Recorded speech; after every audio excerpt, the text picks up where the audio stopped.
বামুন্দি উজাপাৰা শ্ৰী শ্ৰী কেশৰাই গোসাঁইঘৰৰ মুকুট উন্মোচন। হাজো শুৱালকুছি সমষ্টিৰ অন্তৰ্গত বামুন্দি উজাপাৰা গাঁৱত অৱস্থিত শ্ৰী শ্ৰী কেশৰাই গোসাঁইঘৰৰ আজি মুকুট উন্মোচন কৰে। মুকুট উন্মোচন কৰা এই অনুষ্ঠানত পুৱাৰে পৰা বিভিন্ন ধৰ্মীয় কাৰ্যসূচী অনুষ্ঠিত হয়।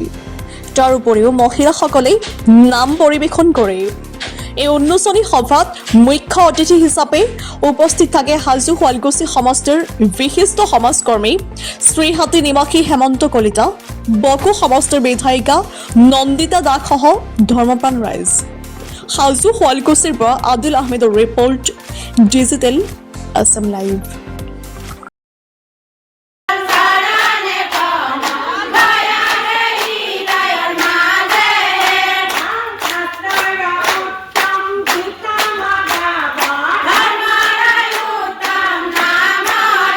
আমি সনাতনী ধৰ্মৰ মানুহখিনিয়ে প্ৰতি ঘৰতে আমাৰ উপাসনাস্থলী আছে। নিশ্চয় আপোনালোকে ৰাতিপুৱা আৰু আবেলি আপোনালোকে উপাসনাস্থলীত ধূপ ধুনাই দি ভগৱানক প্ৰাৰ্থনা কৰে। কিন্তু মই এটা প্ৰশ্ন আপোনালোকক কৰিছো, আপোনালোকে বা আপোনালোকৰ আগৰ যিখিনি মানুহ আছিল সেই মানুহখিনিয়ে এই গোসাঁই ঘৰটো সামাজিকভাৱে নিৰ্মাণ কৰিছে।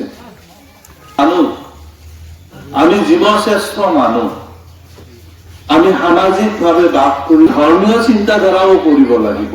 ঘৰে ঘৰে উপাসনাস্থলী আছে, ঠিক আছে, কিন্তু আমি সামাজিকভাৱে বা ধৰ্মীয়ভাৱেও আমি একগোট হৈ থাকিব লাগিব।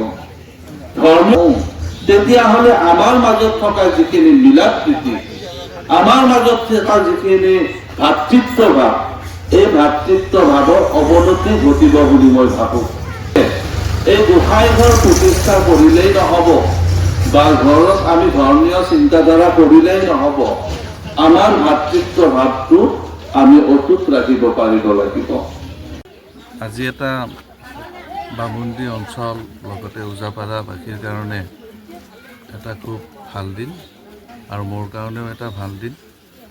তেওঁলোকে এই গোসাঁই ঘৰৰ মণিকূট পুনৰ নিৰ্মাণ কৰি উলিয়ালে আৰু এই মণিকূটটো উন্মোচন কৰাৰ কাৰণে মোক আমন্ত্ৰণ জনাইছিল আৰু সেই মৰ্মে মই মণিকূটৰ উন্মোচন কৰিলোঁ আৰু উন্মোচন কৰি এটা উপলব্ধি কৰিছোঁ যে উজাপাৰা অঞ্চলৰ যিখিনি ৰাইজ আৰু একবাৰ কেশৰাই গীতৰ চৰণত মন্ত্ৰ কৰিবলা, মনৰ কামনা সিদ্ধি কৰা কৰিবলা।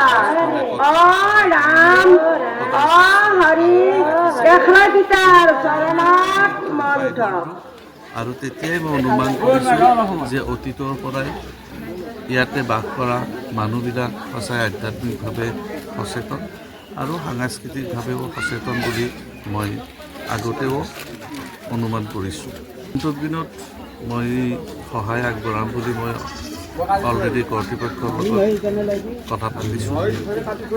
যিটো সভাঘৰ আছে এতিয়াও সভাঘৰটি খুব সময়ৰ লগত উপযোগী হৈ উঠা নাই, গতিকে সময়ৰ লগত উপযোগী কৰি তোলাৰ কাৰণে মই এই যি গোসাঁইঘৰ পৰিচালনা কমিটি আছে সেই পৰিচালনা কমিটিৰ লগত আলোচনা বিলোচনা কৰি তাৰ এক সুন্দৰভাৱে যাতে আমি সুন্দৰভাৱে আকৌ প্ৰতিষ্ঠা কৰিব পাৰোঁ, মন্দিৰটো বনাব পাৰোঁ, তাৰ এক চেষ্টা আমি অব্যাহত ৰাখিম আৰু ময়ো ব্যক্তিগতভাৱে তেওঁলোকৰ লগত সহযোগিতা আগবঢ়াম বুলি ইতিমধ্যে স্পষ্টভাৱে মই জনাই দিছোঁ।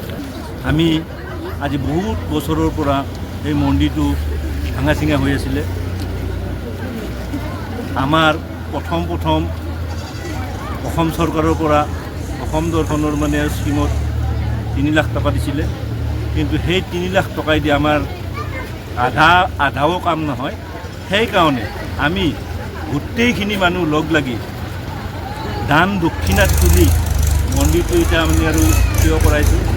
তাতে আমাৰ যিখিনি আৰু সহায় কৰিব পৰা মানুহ আছে তেখেতসকলে আমাক সহায় কৰিছে। আমি আজি মন্দিৰটো সম্পূৰ্ণ কৰি আমাৰ ভাল লাগিছে। আমি ধন্যবাদ জনাইছোঁ আমাৰ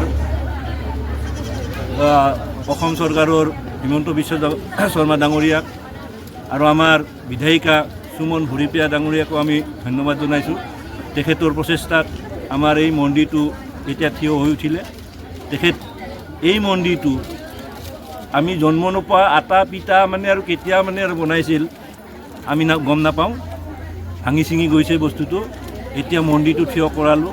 এতিয়া আমাৰ বাকী থাকিল নামঘৰটো আমি কেনেকৈ মানে আৰু সম্পূৰ্ণ কৰিব পাৰোঁ, তাৰ কাৰণেও আমি ধৰি লওক মানে আৰু চৰকাৰৰ ফালেও